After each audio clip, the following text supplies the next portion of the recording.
Marami po akong ikukwento kay tatay kapag nagkita na po kami and the letters that I send to him every month. Sana po inipon niyo ni tatay. Nakangiti pang dagdag sa nasaad ni Sabdiel sa kanya. Bigla siyang nakaramdam ng guilt sa kanyang puso dahil sa sinabi nito.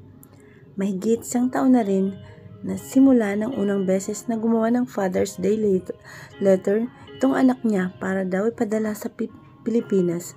Simula noon, buwan-buwan na itong nagsusulat at ibinibigay sa kanya para ipadala kay Hunter. Pero hindi naman niya yun ginagawa, inipon niya lamang yun sa kanya. Pilit siyang umiti sa kanyang anak, saka nag-iwas ng tingin. Banaya din siya nagpakawala ng buntong hininga. Of course, binigay ko yun sa tatay mo, anak.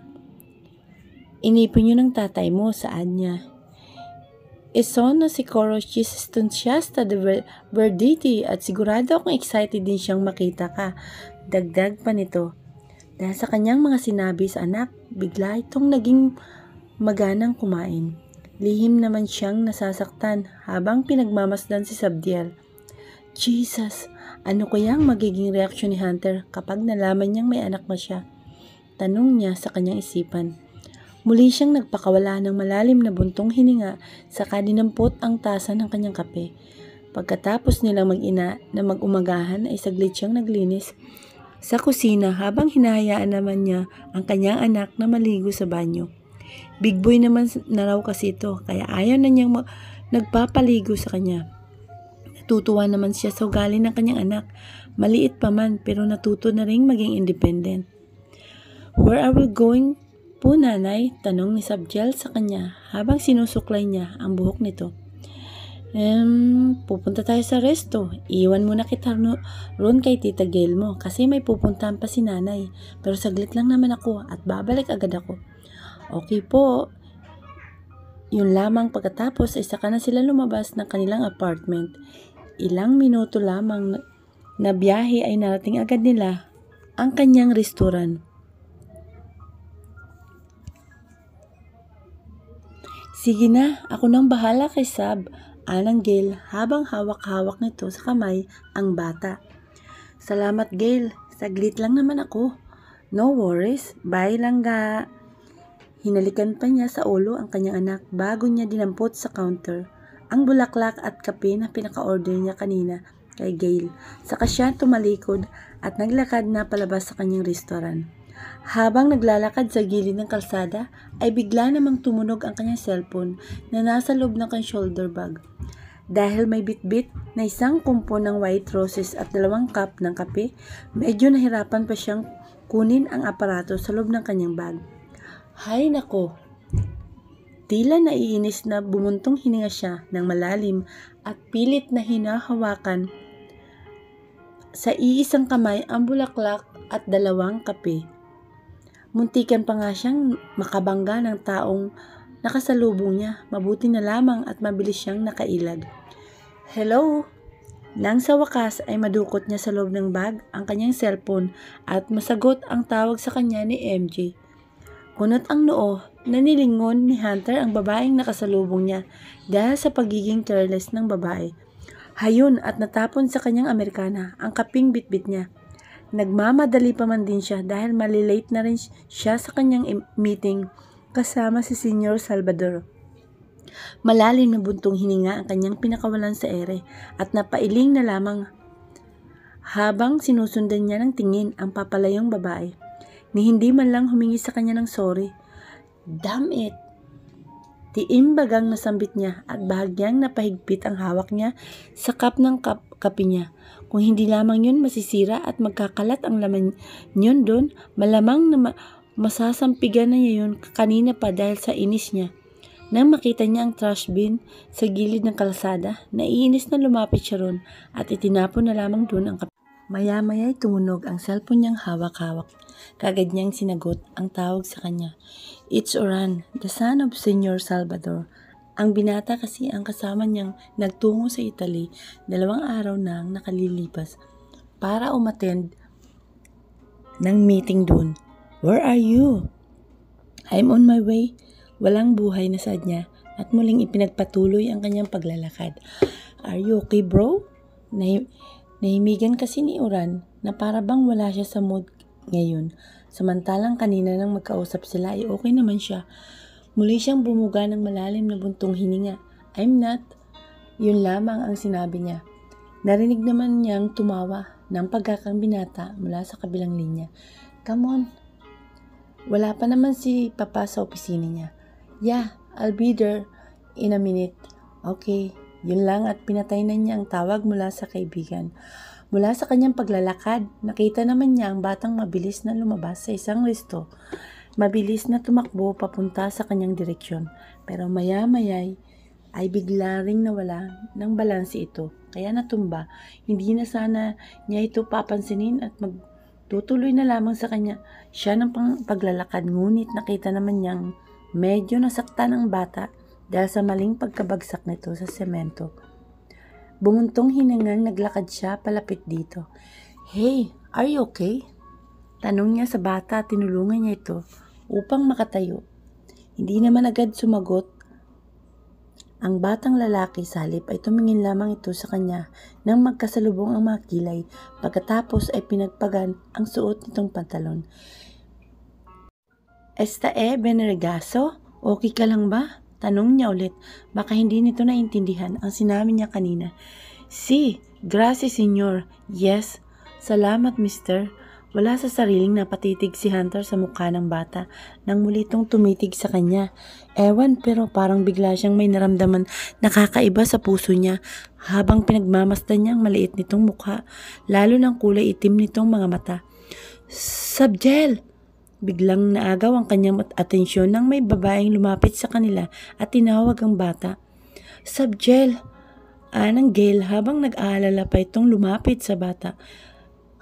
Pershisi escafato al improviso. Bakit bigla ka nalang tumakbo? Tanong pa ni Gail at hinawakan sa balikat ang bata. Benny?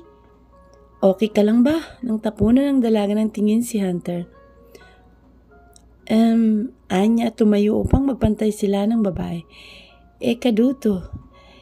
Kendi solo ayutato real salsi. Natumba siya kaya tinulungan ko lang siyang makatayo. Paliwanag niya. Mabuti na lamang talaga at marunong siyang mag-Italian. Kung hindi, magmumukha siyang ewan doon. Minsan pa naman hirap sa English ang mga Italiano. Nag-aalala namang tinapunan ng tingin ni Gail ang bata. Si Peretos, Subjel. Nasaktan ka ba, Subjel? Umiling naman ang bata. No. Oh, Diyos ko namang batang to. Oh. Bakit kasi bigla ka na lang tumatakbo eh? Biglang napabuntong hininga ng malalim si Gail. Mananagot talaga ako siya sa nanay mo kung nasaktan itong makulit na batang to. Mabilis namang nagsalubong ang kilay ni Hunter nang marinig niyang nagsasalita ng Tagalog ang babae. Pinoy ka rin? Anyang saad niya. Bigla namang nanlaki ang mga mata ni Gail. Pinoy din po kayo, sir? Biglang sumigla ang boses nito. Wow, akala ko po purong Italiano kayo. Saad pa nito. Salamat po pala sa pagtulong kay Subjel, sir. Hindi man lang nagbago ang expression sa mukha ni Hunter. Maya-maya ay tinapunan niya muli ng tingin ng bata na kagaya niya ay seryoso ring nakatingin sa kanya. Next time, bantayan mo ng mabuti itong anak mo. Baka hindi lang ito mangyari sa kanya. Marami pa namang sasakyan sa paligid. Sa halip ay saad nito at biglang tumalikod upang ipagpatuloy ang kanyang paglalakad. Mabilis namang napaismid si Gail habang sinusundan ang tingin ng lalaki. Guwapo sana, kaso ang sungit. Kapwa Pinoy naman ang kausap niya. Napairap pa ito. Tara na nga, Sab. Baka mapagalitan pa ako ng nanay mo. Iginaya na nito ang bata pabalik sa loob ng restaurant.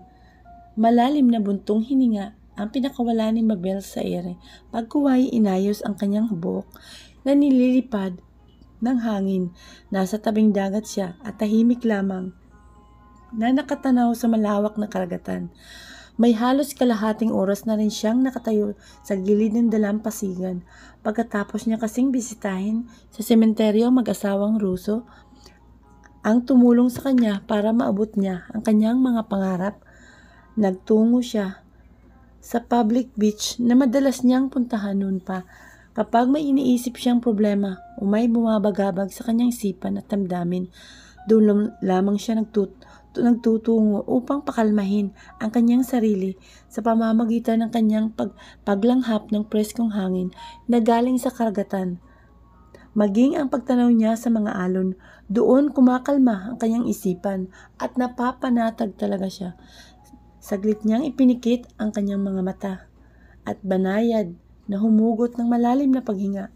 Sandali niya yung inipon sa kanyang dibdib bago dahan-dahang pinakawalan sa ere. Ngayon ay tuluyan na ring gumaan ang kanyang pakiramdam. Ilang minuto pa ang kanyang iginugol dun bago siya nagpasyang bumalik na sa restaurant. Malamang na kanina pa naghihintay sa kanya ang kanyang anak. At kailangan na rin niyang maghanda dahil nga maagang flight nila bukas. Nasaan si Sab? Kaagad na tanong niya kay Gail na makapasok sa restaurant. Nasa opisina mo, nakatulog na, kakantay sa'yo. Sorry, medyo natagalan ako ron. Anya, nakabili na rin pala ako ng ticket, isinabay na kita. Libre mo? Nakangiting tanong ni Gail nang pumasok ito sa counter area. Kunwari naman ay inirapan niyang kaibigan. Diyan ka magaling eh. Anya, tumawa naman ang pagak ang dalaga. Malapit na nga ang Pasko, gift mo na lang yun sa akin. Sa susunod na taon na ang Pasko, Emily Gail. Muli namang tumawang dalaga. Ayaw nga pala, advance lang ako. Dumaan dito si Superman kanina pala, hindi ka raw niya na makontak. Tatawagan ko na lang siya, naubos na kasi ang battery ng cellphone ko. Mukhang may importante nga yatang sasabihin sa'yo yun. Sige na nga. Ako nang bahala rito, tawagan na mo munang manliligaw mo. May panunukso pang saad ni Gail sa kanya. Ewan ko sa'yo, saad na lamang niya, tinungo na rin ang kanyang opisina. Pagkapasok nga niya roon ay nakita niya ang kanyang anak na natutulog sa sopa. Napangiti na lamang siya, saka tinungo ang kanyang lamesa. Tito Estel, bakit po hindi kayo sasama sa amin ni Nanay sa Pilas? Tanong ni Sabdiel sa binata habang nasa backseat na ito. Si Estel ang nagmamaniho ng sasakyan papunta sa airport, samantalang nasa front seat naman si Mabel. Nakangiting nilingon saglit ng binatang bata. I wish I can go with you and your nanay, Anito. But I have a job to prioritize, buddy. But maybe next time kapag magbakasyon ulit kayo ng nanay mo. I can go with you. Really po? Yeah. Busy kasi si Tito Estel. Kaya sa susunod mo na lang siya kulitin na sumama sa atin sa Pilipinas. Anang Mabil nang lingunin din ito ang kanyang anak. Opo, anang bata. Masaray, talisi si Tito Estel.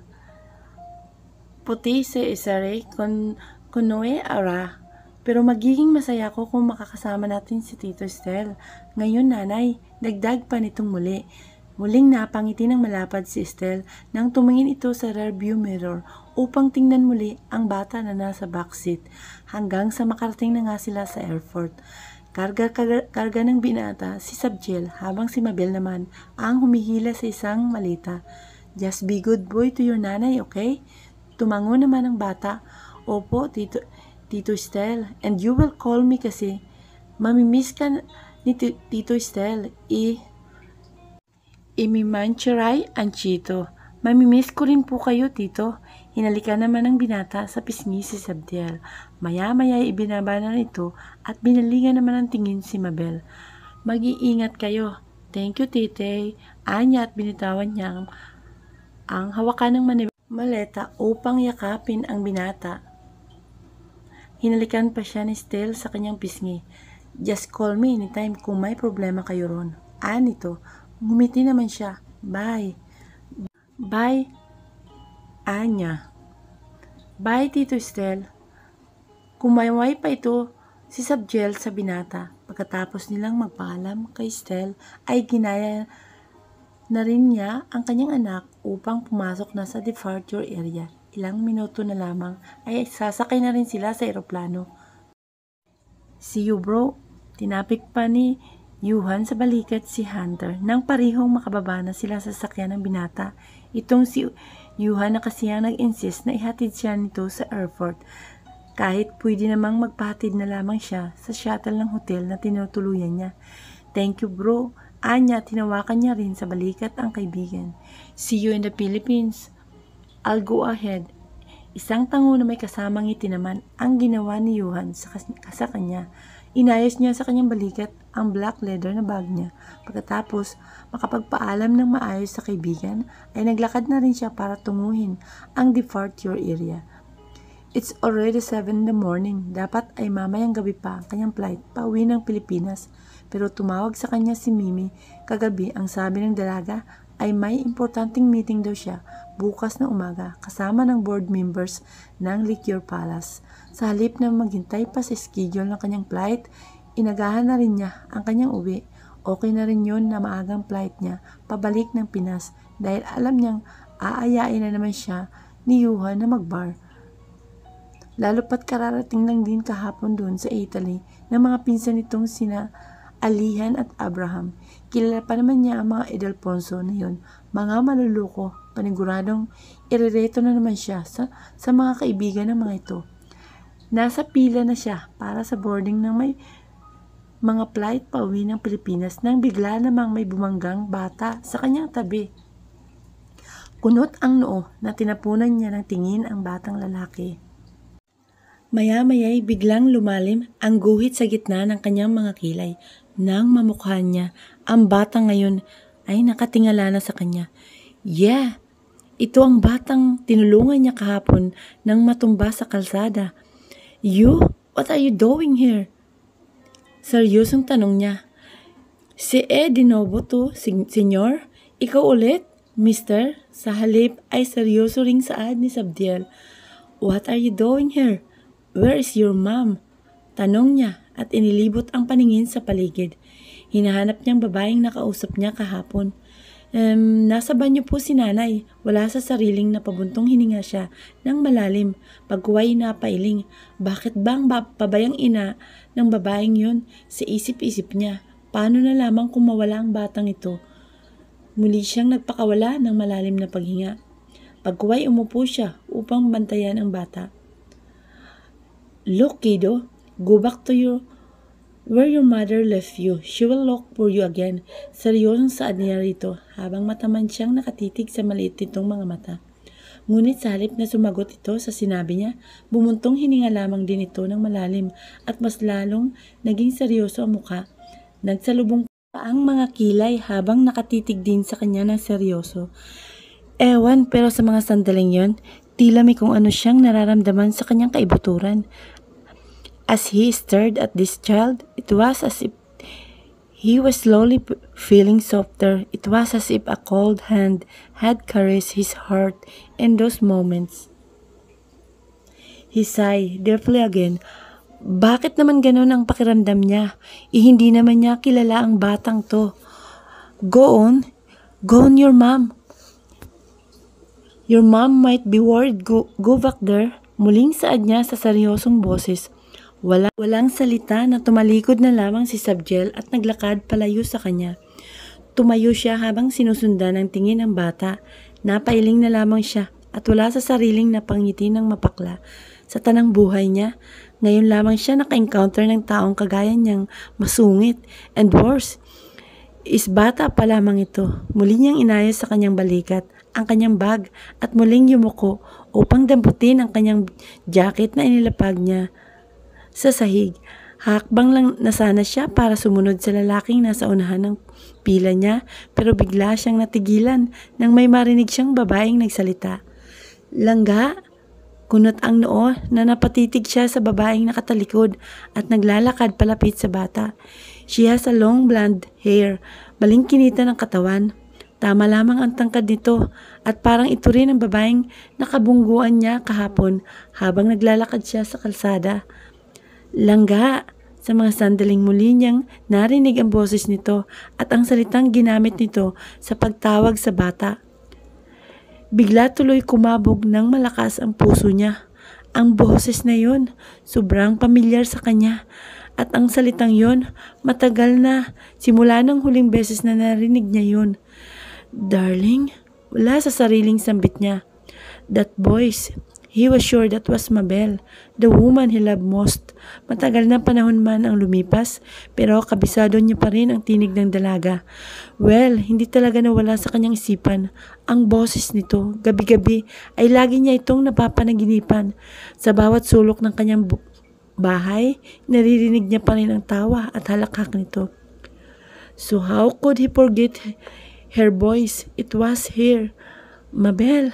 Mas lalong kumabog ng malakas ang kanyang puso habang naglalaro na sa kanyang isipan ang mukha ng kanyang iniirog na matagal na niyang hindi nasisilayan.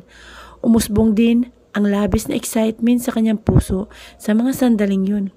Humakbang siya upang lapitan ang babae, pati ang batang kausap niya kanina. Pero bigla namang nagsalita ang babaeng foreigner na kasama ng lalaking nasa unahan niya. Hindi niya maintindihan ang sinasabi nito, pero base sa ekspresyon ng mukha nito, alam niyang naiinis ito sa kanya dahil sa pag-take over niya sa kanyang pila. I'm sorry, hinging paumanhin niya. Nang muli siyang tumingin sa unahan niya, wala na roon ang babae. At ang bata, Mabel, kunot ang noo na inilibot niya ang kanyang paningin sa buong paligid pero hindi na niya nakita ang dalawa. Damn it, napumura pa siya at namahigpit ang pagkakahawak niya sa kanyang jacket. Si Mabel nga bang nakita niya ngayon? O baka naman namamalikpat na lamang siya? Baka naman inakala niya lang na ang dalaga yun dahil sa salitang narinig niya kanina. Yun ang tawag sa kanyang dati ng kasintahan at labis na siyang nangungulila rito. It's been 6 years but still he couldn't find her hanggang sa makasakay na siya sa eroplano. Panay ang tingin niya sa mga taong naroon. He just wanted to make sure kung si Mabel na talaga ang nakita niya kanina. Hindi na kasi siya mapakali simula kanina. Hindi na nawala sa kanyang isipan ang dalaga. Excuse me. Bigla siyang napalingon sa babaeng tumawag sa kanya. Pwede mo bang ilagay ito sa itaas, iho? Hindi ko kasi kayang bigat. Saan ng babaeng medyo may edad na. Kunot ang noo at walang salita na kinuha niya. Sa kamay nito ang maliit na maleta at inilagay yun sa itaas. Ngumiti naman ang babae. Thank you, sakay mo po. Are you okay, iho? Napatingin naman siya sa batang nasa tabi ng matandang babae. It's him. Tinapunan niya rin ang tingin ang bakanting upuan sa tabi ng bata.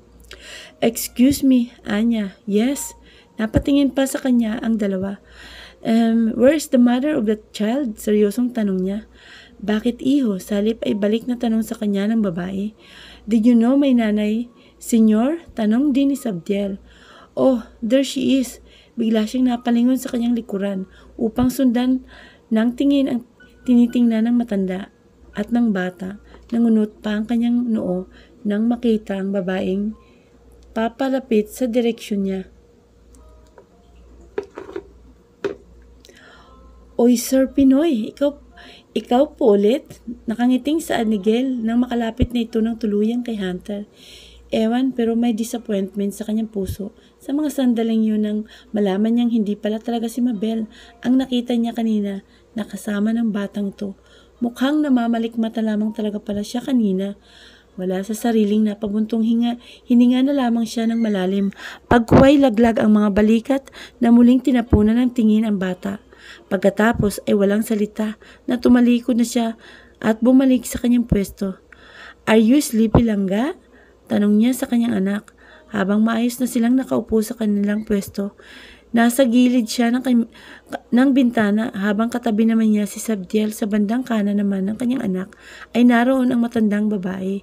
Si Gel naman ay nasa kaibayong row ng upuan. Pareho kasi sila na mas gustong umupo sa tabi ng bintana. Kaya nang bumili siya ng tiket para dito ay sinadya niyang ihiwalay ito sa kanilang mag-ina. Inaantok na nga ang anak mo, iha. Nakangiting saad naman ng matandang babae sa kanya. Ngumiti siya sa babae at muling itinuon ang paningin sa kanyang anak. Inaantok pa nga ito. Maaga kasi silang gumising kanina. Inayos niya saglit ang seatbelt ng kanyang anak, pati ang neck pillow nito. Maya-maya lamang ay nakatulog agad ito. Siya man ay nakaramdam na rin ng antok. Kaya nang masigurong komportable na ang kanyang anak, ay sinuot na rin niya ang kanyang eye cover mask. Gusto muna niyang umidlip para kahit papano ay mawala ang pananakit ng kanyang sentido dahil sa antok na nararamdaman niya.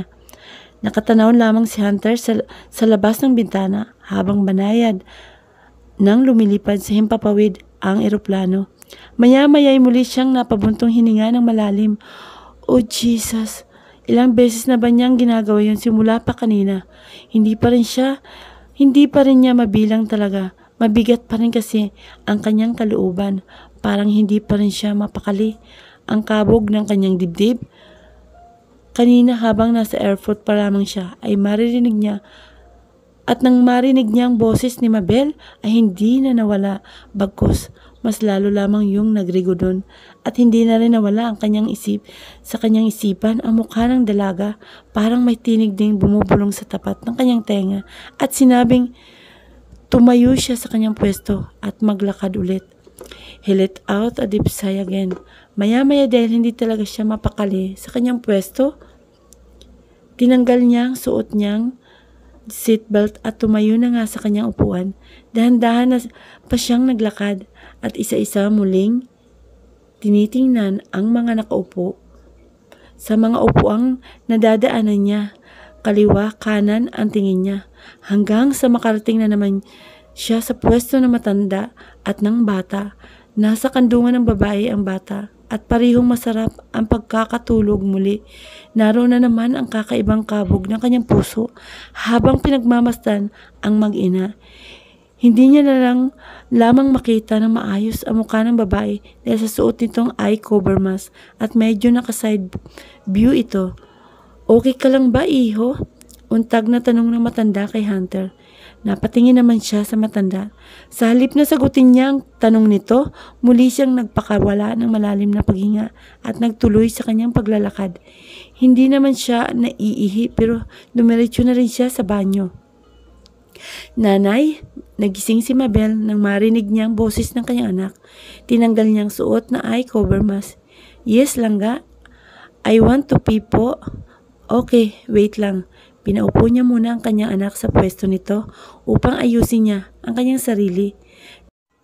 Nang matanggal niya ang kanyang seatbelt sa kanyang bewang, ay tumayo na rin siya sa kanyang pwesto at kinarga ang anak. Dahil nakasarado at may gumagamit sa banyo ng panlalaki, doon na pumasok si Mabel sa pangbabaeng banyo. Sinamahan na niya sa loob ang kanyang anak. Tapos na po ako, nanay. Anang subjel sa ina. Okay, let's go. Anya, hindi ka ba nagugutom, langga?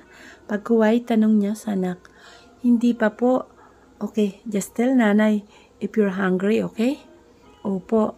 Lumabas na rin sila sa banyo. Habang naglalakad na pabalik sa kanilang upuan, bigla namang nangunot ang noo ni Mabel nang mapatitig siya sa lalaking nasa unahan nilang mag-ina. This man seems familiar to her. Ang tindig nito, ang postura at lapad ng balikat nito, ang likuran nito, the way he walk, maya-maya ay wala na sa oras at bigla siyang napasinghap kasabay ng pagkabog ng malakas ng kanyang dibdib. Jesus! Hindi pa man niya nakikita ang itsura nito pero sigurado siyang kilala niya ang lalaking yun. Sigurado siyang si Hunter ang lalaking nasa unahan nilang mag-inay ngayon. Hunter? Mahinang sambit niya sa pangalan ng binata. Diyos na mahabagin. Totoo ba itong nakikita niya ngayon? At nakumpirma nga niya ang katanungan yun sa kanyang isipan. Nang bahagyang mag-side view ang binata, that face, hinding-hindi niya makakalimutan ang itsura ng binata. Kahit side view lamang ang nakita niya, she knows him. Biglahan niyang naramdaman ang pag-init ng sulok ng kanyang mga mata. She wanted to cry in those moments dahil biglang bumalik sa kanyang alaala ang lahat ng mga nangyari sa kanila ni Hunter 6 years ago. Ang masaya, malungkot at masakit na mga nangyari sa kanilang dalawa ng binata. Esta ni mama? Okay ka lang po, nanay? Bigla siyang napabaling ng tingin sa kanyang anak nang marinig niyang tanong nito. Saglit siyang napatitig sa mata ng kanyang anak bago muling napatingin sa unahan nila. Wala na roon si Hunter. Are you okay, ma'am? Napatingin naman siya sa flight attendant na lumapit sa kanila. Yeah, tumango siya kahit ang totoo ay hindi naman talaga siya okay. Parang pakiramdam niya, ano mga sandali,